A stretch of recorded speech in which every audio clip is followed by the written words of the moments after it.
Assalamualaikum warahmatullahi wabarakatuh. Perkenalkan, nama saya Della Lovika Sari dari Prodi D3 Akuntansi dengan NPM C0C023020. Baik, di sini saya akan menjelaskan materi tentang Bahasa Indonesia dari pertemuan pertama sampai pertemuan ketujuh. Langsung saja kita masuk ke materi pertama tentang hakikat dan perkembangan bahasa Indonesia.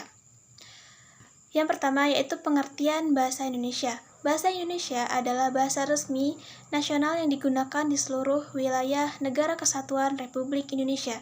Dalam UU RI nomor 24 tahun 2009 pasal 1 ayat 2, bahasa Indonesia adalah salah satu dari banyak varietas bahasa Melayu.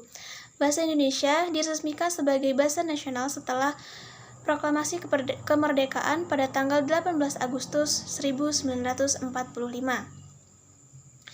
Bahasa Indonesia berfungsi sebagai bahasa komunikasi kedua bagi sebagian warga negara Indonesia karena sebagian besar warga negara Indonesia menggunakan salah satu dari 748 bahasa daerah yang ada di Indonesia sebagai bahasa ibu. Yang kedua yaitu kedudukan dan fungsi bahasa Indonesia. Yang pertama, kedudukan bahasa Indonesia sebagai bahasa nasional memiliki fungsi. Yang pertama, lambang kebanggaan kebangsaan. Yang kedua, lambang identitas nasional. Yang ketiga, alat penghubung antar warga daerah dan budaya. Yang kelima, alat penghubung kebudayaan, ilmu pengetahuan dan teknologi. Yang kedua, ada kedudukan bahasa Indonesia sebagai bahasa negara memiliki fungsi. Yang pertama, bahasa resmi kebangsaan.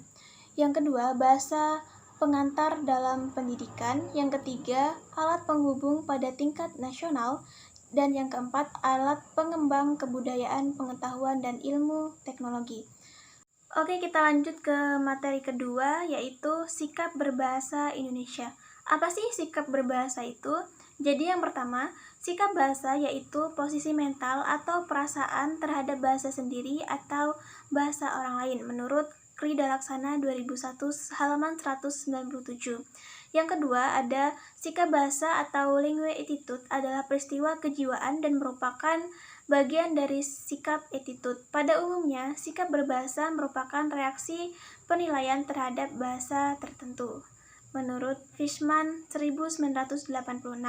Kemudian yang ketiga ada sikap bahasa dari seorang pemakai bahasa atau masyarakat bahasa, baik yang dwibahasawan maupun multibahasawan, akan berwujud berupa perasaan bangga atau mengejek, menolak, atau sekaligus menerima suatu bahasa tertentu atau masyarakat pemakai bahasa tertentu, baik terhadap bahasa yang dikuasai oleh setiap individu maupun oleh anggota masyarakat.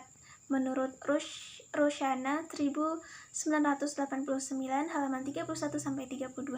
Jadi kesimpulannya, sikap bahasa yaitu perasaan atau kejiwaan seseorang terhadap bahasa sendiri atau bahasa orang lain dalam wujud bangga, mengejek, menolak, atau menerima bahasa tertentu. Kemudian ada ciri sikap bahasa menurut Grevin dan Mathiot 1968.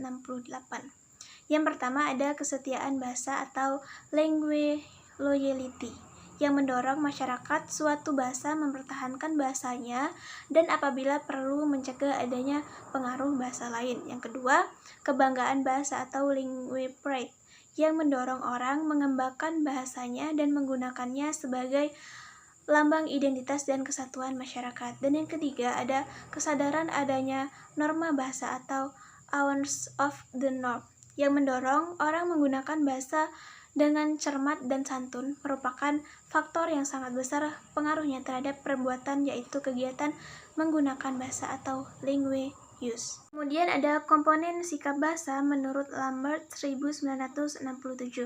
Yang pertama ada komponen kognitif berhubungan dengan pengetahuan mengenai alam sekitar dan gagasan yang biasanya merupakan kategori yang dipergunakan dalam proses berpikir. Yang kedua ada komponen afektif menyangkut masalah penilaian baik, suka atau tidak suka terhadap sesuatu atau suatu keadaan. Maka orang itu dikatakan memiliki sikap positif. Jika sebaliknya disebut memiliki sikap negatif. Dan yang ketiga ada komponen kognitif, menyangkut perilaku atau perbuatan sebagai putusan akhir, kesiapan reaktif terhadap suatu keadaan. Kemudian yang terakhir ada jenis sikap bahasa. Menurut Andreson dalam Chaser 2010. Yang pertama ada sikap kebahasaan seperti menggunakan EYD, kata baku, kalimat efektif, dan aturan paragraf bahasa Indonesia. Dan yang kedua ada sikap non-kebahasaan seperti sikap politik, sikap sosial, dan sikap keagamaan. Kedua jenis sikap ini dapat menyangkut keyakinan atau kognisi mengenai bahasa. Oke, kita lanjut ke materi selanjutnya, yaitu teks dalam kehidupan akademik untuk penanaman nilai dan hakikat bahasa Indonesia sebagai penghelap ilmu pengetahuan. Yang pertama ada bentuk tulisan secara umum, yaitu ada prosa. Prosa dibagi menjadi dua, ada prosa fiksi dan prosa non-fiksi. Apa sih prosa fiksi itu? Prosa fiksi adalah prosa yang berupa cerita rekaan atau hayalan atau imajinasi pengarangnya. Isi cerita tidak sepenuhnya berdasarkan pada fakta. Prosa fiksi disebut juga karangan narasi, sugesif atau imajinasi. Contoh dari prosa fiksi ini seperti novel, cerpen, dongeng, legenda, fabel, mitos, dan lain-lain. Kemudian ada prosa non-fiksi. Apa sih prosa non-fiksi itu? Jadi, prosa non-fiksi adalah karangan yang tidak berdasarkan rekaan atau hayalan pengarang, tetapi berisi hal-hal berupa informasi faktual atau kenyataan atau berdasarkan pengamatan pengarang. Contoh dari prosa non-fiksi ini ada makalah, artikel, ilmiah populer, berita biografi, buku teks, buku ajar, buku panduan, praktikum, dan lain-lain. Kemudian ada tulisan akademik. Yang pertama ada pengertian tulisan akademik. Jadi pengertian tulisan akademik yaitu tulisan yang mengkaji suatu permasalahan yang dilakukan melalui proses penelitian atau proses kajian pustaka dengan menggunakan bahasa baku dan metode ilmiah atau saintifik yang dapat diterima dan digunakan dalam lingkungan akademik. Menurut Dalman 2018, Kusmana DKK 2019, dan Jauhari 2008. Kemudian bentuk tulisan ilmiah. Yang pertama ada hasil kajian pustaka seperti makalah, artikel, ilmiah populer, berita, biografi, buku teks, buku ajar, modul, buku panduan, praktikum, dan lain-lain. Yang kedua ada hasil dari proses penelitian seperti laporan hasil penelitian untuk D1 sampai D3, skripsi, tesis, disertasi, artikel, jurnal, makalah hasil penelitian, buku referensi, dan monografi. Oke, kita lanjut ke materi keempat, yaitu tentang menjelajahi dunia pustaka dari berbagai sumber referensi digital. Sumber referensi digital ini ada apa aja sih? Yang pertama, kita bisa mulai dengan situs Mendeley Discord. Kemudian ada Mendeley Web, Mendeley Reference Manager. Pokoknya tentang referensi digital lah, seperti itu. Kita lanjut ke materi kelima, yaitu tentang konsep presentasi ilmiah.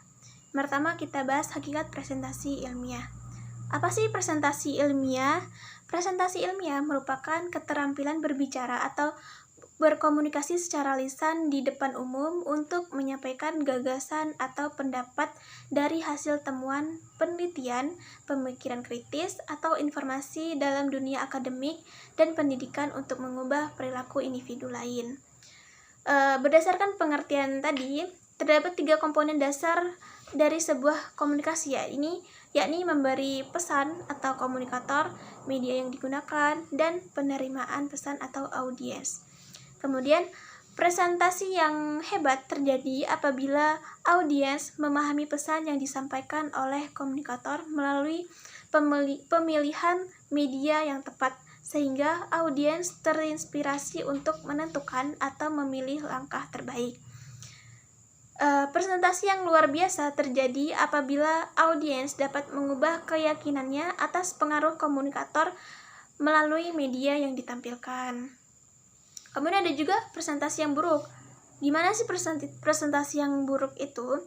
Presentasi yang buruk terjadi apabila komunikator tidak mampu menjelaskan pesan, yaitu hanya dimengerti diri sendiri dan tidak mengoptimalkan media yang dipergunakan sehingga audiens tidak paham terhadap pesan yang diterimanya. Kemudian ada komponen presentasi ilmiah.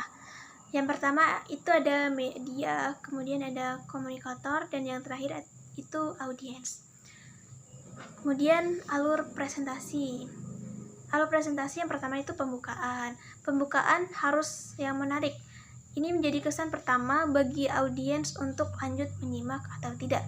Jelaskan dengan baik gambaran topik dan tujuan presentasi. Kemudian yang kedua ada isi. Bagi isi presentasi yang paling signifikan, Anda perhatikan sampai ide atau konten hebat dari hasil penelitian, mulai dari pendahuluan atau latar belakang, pemahaman akan permasalahan, metode penelitian, analisis, atau penyelesaian. Kemudian yang terakhir ada penutup. Tahap akhir adalah penutup yang baik, berisi kesimpulan dan pernyataan penutup. Oke, kita masuk ke materi terakhir tentang proposal kegiatan. Apa sih proposal itu? Jadi, proposal merupakan rencana kerja yang ditulis secara sistematis, terperinci, dan formal mengenai rancangan suatu kerja atau kegiatan yang akan dilaksanakan. Proposal berisi mengenai program kerja dan bagaimana teknis pelaksanaannya saat acara berjalan. Proposal bertujuan untuk mendapatkan persetujuan atau tujuan tertentu dari pihak yang berkepentingan. Kita lanjut ke cara membuat proposal kegiatan. Dalam membuat proposal kegiatan, kita perlu menjelaskan secara rinci berbagai hal, mulai dari nama kegiatan, kemudian tujuan kegiatan, tanggal kegiatan, hingga anggaran biaya yang harus dihitung secara lengkap. Hal ini agar proposal kegiatan yang kamu buat mendapat persetujuan dari atau pengusaha dari pimpinan sebagai izin pelaksanaan acara. Kemudian ada struktur proposal kegiatan. Yang pertama itu halaman judul, yang kedua judul proposal, yang ketiga latar belakang, yang keempat nama kegiatan, yang kelima tema kegiatan, yang keenam tujuan kegiatan, yang ketujuh landasan kegiatan, yang delapan waktu dan tempat pelaksanaan, yang kesembilan sasaran kegiatan, yang ke-10 susunan panitia, dan yang terakhir susunan acara. Oke, mungkin itu saja penjelasan dari saya. Apabila ada salah kata atau kata yang kurang tepat, saya mohon maaf. Sebelum itu, tolong like and subscribe channel ini ya. Jangan lupa komen. Oke, itu saja saya akhiri. Wassalamualaikum warahmatullahi wabarakatuh.